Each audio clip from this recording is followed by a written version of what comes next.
నమస్తే welcome to N9 news ముందుగా headlines మాజీ ప్రధాని భారతరత్న పివి నరసింహారావు 104వ జయంతి పివి జ్ఞానభూమిలో నివాళులర్పించిన మంత్రి పొన్నం ప్రభాకర్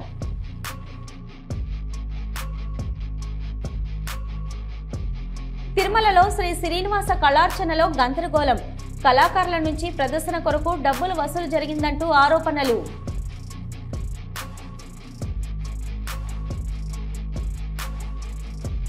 గాంధీ భవన్ కు చేరుకున్నారు క్రమశిక్షణ కమిటీ చైర్మన్ మల్లు రవి కొండ మురళిని విచారిస్తున్న క్రమశిక్షణ కమిటీ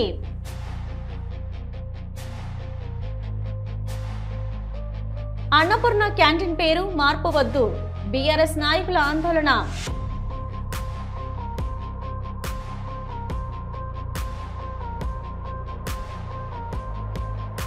రాష్ట్ర రవాణా యువజన క్రీడల శాఖ మంత్రి మండిపల్లి రాంప్రసాద్ రెడ్డిని కలిసిన ఎంపీ కేశినేని శివనాథ్ శాప్ కార్యకలాపాల సమన్వయంపై విస్తృతంగా చర్చ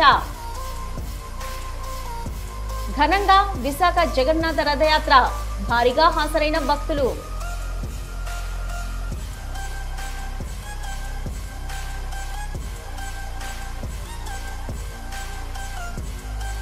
మెదక్ జిల్లా నర్సాపూర్ మున్సిపాలిటీ 5వ వార్డు ఆకస్మిక తనిఖీ చేసిన కలెక్టర్ రాహుల్ రాజ్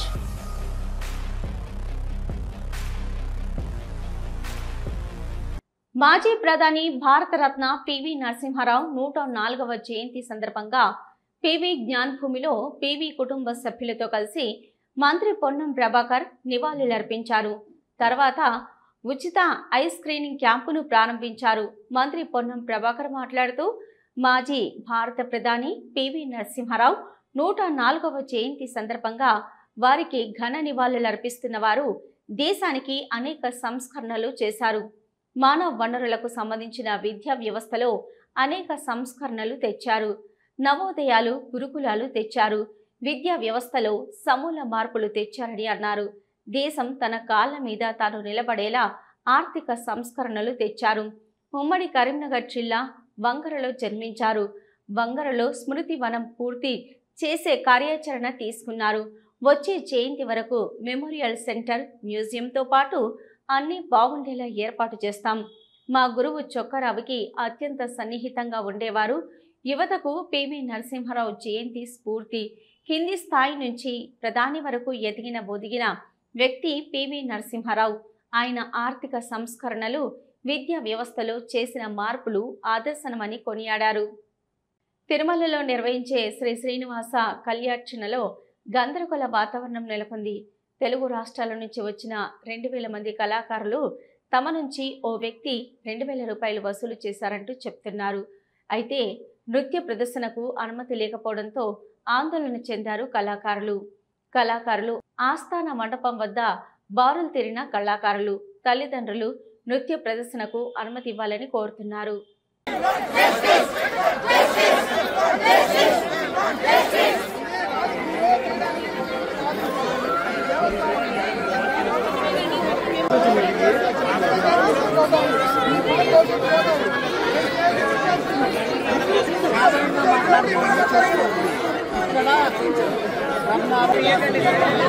గాంధీ భవన్ కి చేరుకున్నారు క్రమశిక్షణ కమిటీ చైర్మన్ మల్లు రవి. కొండ మురళి, కడియం శ్రీహరి మరియు పార్టీకి చెందిన వారిపై తీవ్ర విమర్శలు చేయడంతో వివాదం రాజుకుంది. దీంతో క్రమశిక్షణ కమిటీ సమావేశం ఏర్పాటు చేసి కొండ మురళిని పిలవడంతో కొండ మురళి తన వర్గీయులతో గాంధీ భవన్ చేరుకున్నారు. తన అనుభవంలో ఉన్న భూమిలో కాసిన మామిడికాయలను అమ్ముకునేందుకు తీసుకెళ్తుండగా అటవీ శాఖ అధికారులు అడ్డుకోవడంతో తవనంపల్లి మండలం జి గొల్లపల్లి రైతులు అటవీ శాఖ అధికారులపై తిరగబడ్డారు.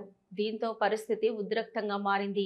ఈ సందర్భంగా రైతులు సోమశేఖర్, రామయ్య, సిద్దప్ప, శ్రీనివాసులు గౌడ్, భాస్కరయ్య, నాగరాజు, నీరజాక్షలు, మొగులప్ప, వెంకటరామయ్య, చెంగల్రాయలతో పాటు 50 మంది రైతులు తమ ఆవేదనను మీడియా ఎదుట వెళ్లగక్కారు.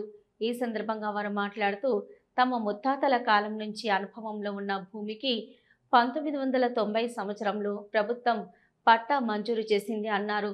అప్పటి నుంచి తాము మామిడి చెట్లు నాటుకొని మామిడి పంటని నమ్ముకొని బతుకుతున్నామని తెలిపారు. అయితే మామిడికాయలు కోసి అమ్ముకునేందుకు తరలిస్తుండగా అటవీ శాఖ అధికారులు అడ్డుకోవడం ఎంత మాత్రం న్యాయమన్నారు. ఈ సంఘటనలో ఫారెస్ట్ అధికారులు జయశంకర్, సుదర్శన్ కుమార్, జబి అల్లా, నరేష్ తమను ఇబ్బందులకు గురి చేస్తున్నారని ఆవేదన చెందారు. మామిడి కాయలను తీసుకెళ్లరాదని అధికారులు అడ్డుకోవడంతో రేపు జిల్లా కలెక్టర్ వద్దకు వెళ్లనున్నారు. ఈ విషయంపై వెంటనే ఉన్నతాధికారులు స్పందించాలని, లేని పక్షంలో ఆందోళనకు దిగుతామని హెచ్చరించారు. కోర్టు నుంచి స్టే ఆర్డర్ తెచ్చుకున్నాము. 4 రోజులుగా కాయ కోస్తున్నాము. అప్పుడంతా నిలపలేదు, ఇప్పుడు మాత్రం వచ్చి నిలిపినారు.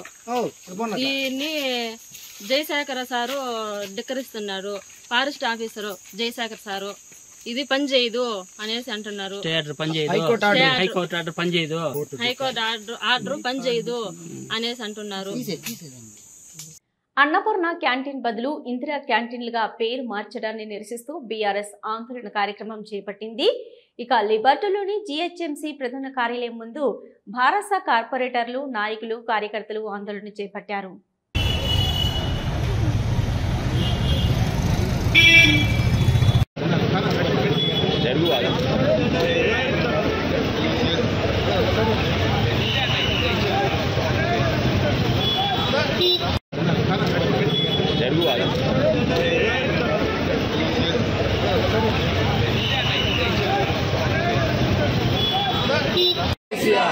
కేసీఆర్ గారి నాయకత్వం, కేసీఆర్ గారి నాయకత్వం, జై తెలంగాణ, జై తెలంగాణ.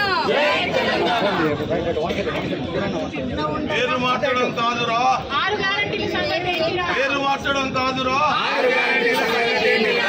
రాష్ట్ర రవాణా, యువజన, క్రీడా శాఖల మంత్రి మండిపల్లి రాంప్రసాద్ రెడ్డిని విజయవాడలోని క్యాంప్ కార్యాలయంలో విజయవాడ ఎంపీ కేసినేని శివనాథ్ చిన్ని మర్యాదపూర్వకంగా కలిశారు.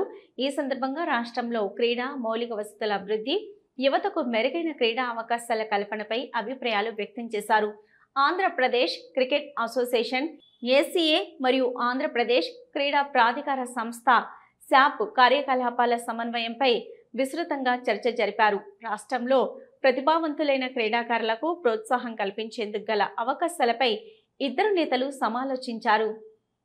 సికింద్రాబాద్ యశోద ఆసుపత్రికి చేరుకున్నారు సిట్ అధికారులు.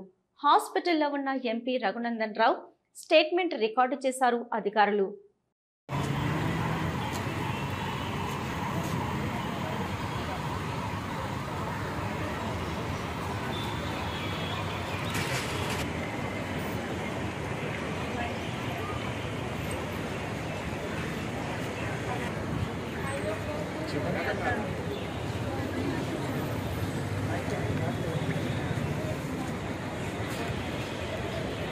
సార్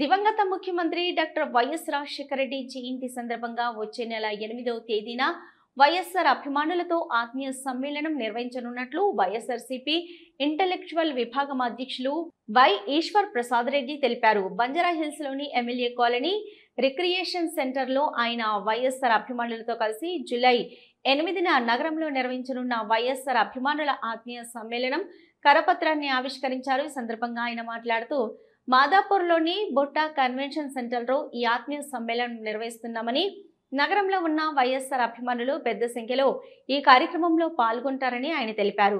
వైఎస్ఆర్ ఒక యుగ పురుషుడని, ప్రతి పేద గుండె తడిని చూశారు కాబట్టే మహానేత అయ్యాడని అన్నారు. ఈ కార్యక్రమంలో నేతలు ఏపీ రెడ్డి, వైఎస్ఆర్సీపీ ఇంటెలెక్చువల్ విభాగం ప్రధాన కార్యదర్శి Chokkam Sanjeevayya, PS Krishnamohan Reddy, doctor BMK Reddy, V Surendra Reddy, B Madhusudan Reddy తదితరులు పాల్గొన్నారు.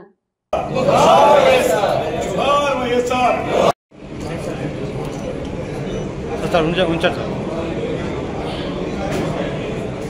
అందరి మనసుల్లో శాశ్వతంగా నిలబడతారు.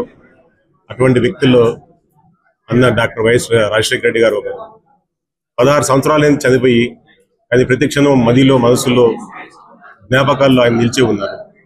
ఆయన పుట్టినరోజు సందర్భంగా జూలై 8వ తారీఖు సేవా కార్యక్రమాలతో పాటు రక్తదానం అటువంటివి, అన్నదానం అటువంటివి సేవా కార్యక్రమాలతో పాటు ఎవరైతే రాజశేఖర రెడ్డి గారిని అభిమానించారో, ఎవరైతే రాజశేఖర రెడ్డి గారి వల్ల లబ్ధి పొందారో, ఎవరైతే వారు ప్రవేశపెట్టిన ఆరోగ్యశ్రీ అయితేనేమి, విద్య కోసం ఆయన ఇచ్చిన ఫీజు రీయింబర్స్మెంట్ ఏదో ఇటువంటి వాటిలో లబ్ధి పొంది ఈ రోజు జీవనాన్ని సాగిస్తున్నారు. వాళ్ళందరికీ ఆయన్ని కృతజ్ఞత తీర్చుకునే రోజుగా భావించి జూలై 8వ తారీఖు గుట్టా కన్వెన్షన్ లో జరిగే కార్యక్రమానికి వచ్చి అందరూ కార్యక్రమం విజయవంతం చేయాలి. విశాఖ కొత్త రోడ్డు వద్ద జగన్నాథ రథయాత్రను ఘనంగా నిర్వహించారు. విశాఖలోని 1 టౌన్ పరిధిలో ఉన్న జగన్నాథ స్వామి ఆలయం నుంచి ప్రారంభమైన యాత్ర జగదంబ సెంటర్ చౌల్ట్రీ వరకు కొనసాగింది. యాత్రలో భారీగా భక్తులు హాజరయ్యారు. మహిళలు, యువతులు, చిన్నారుల ఆటపాటలు, కోలాటాలు, నృత్య ప్రదర్శనలు అందరినీ ఆకట్టుకున్నాయి. ఈ ఆధ్యాత్మిక వేడుకలో విశాఖ ఎంపీ శ్రీ భరత్, ఎమ్మెల్యేలు వంశీ, గణబాబు పాల్గొన్నారు.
మెదక్ జిల్లా నర్సాపూర్ మున్సిపాలిటీ 5వ వార్డు ఆకస్మిక తనిఖీ చేసిన కలెక్టర్ రాహుల్ శర్మ.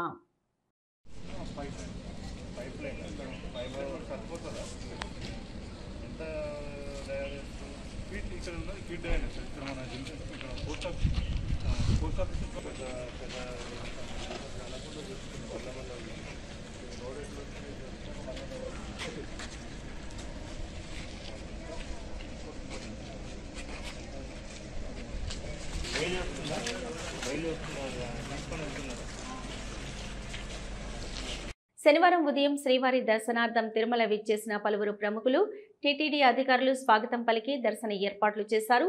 వీఐపీ ప్రారంభ దర్శనంలో శ్రీవారిని దర్శించుకున్న కర్ణాటక మంత్రి హెచ్కే పాటిల్, సినీ నటుడు సమీర్ హాసన్ స్వామివారిని దర్శించుకున్నారు. దర్శనం అనంతరం ఆలయంలోని రంగనాయకుల మండపంలో వేద ఆశీర్వచనం అందించగా అధికారులు తీర్థ ప్రసాదాలు అందజేశారు. ఇవి ఈనాటి వార్తలు. చూస్తూనే ఉండండి న్యూస్.